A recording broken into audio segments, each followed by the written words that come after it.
अस्सलाम वालेकुम। कैसे हैं दोस्तों? बिरयानी हो या हो कबाब या हो समोसे या हो पकोड़े, सब के साथ जो रायता बनाया जाता है वो शेयर करेंगे हम आपके साथ इज़ारा किचन में। सबसे पहले हमने लेना है पुदीना।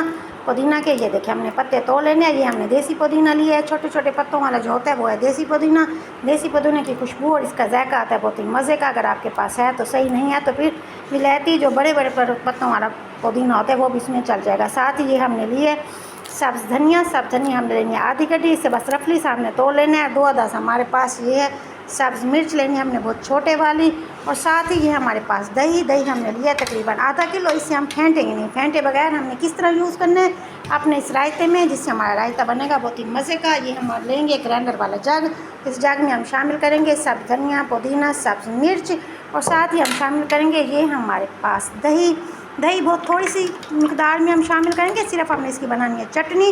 और इसके बाद रायते में हम इसे किस तरह शामिल करेंगे ये हम बताएंगे आपको साथ साथ। ये हमारे पास नमक शामिल करेंगे हम हस्बे जायका।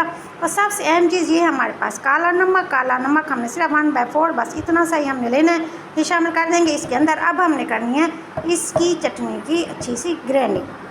सबसे पहले हम लेंगे बाउल में हम डालेंगे अपने इस रायते को जिसे अभी हमने ग्राइंड किया है सब्ज़ मिर्च पुदीना के साथ। और साथ ही ये हमारे पास प्याज है, ये हमने लिया है तकरीबन 1 अदद प्याज। इसे भी हम बारीक चॉप करके शामिल करेंगे अपने इस रायते में। और साथ ही इसमें शामिल करने वाले हैं ये हमारे पास आइस इसमें ज़रूर शामिल करिएगा, क्योंकि जब ये चिल होता है ठंडा होता है आइस के साथ तो इसका मज़ा और इसका जायका बहुत ही मज़े का आता है। अब इसे शिफ्ट करेंगे अपने प्यारे से बाउल में। ये रखा बाउल के अंदर रखेंगे हम अपने प्यारे से इस रायते को करेंगे शिफ्ट। ये देखिए बहुत ही मज़े का, बहुत ही ज़बरदस्त। बिरयानी के साथ लें, समोसों के साथ लें, कचौड़ी के साथ लें या फिर इसे पकौड़ों के साथ लें। बहुत ही ज़बरदस्त सा रायता हो चुका है हमारा तैयार। Thank you so much. Take care. अल्लाह हाफिज़।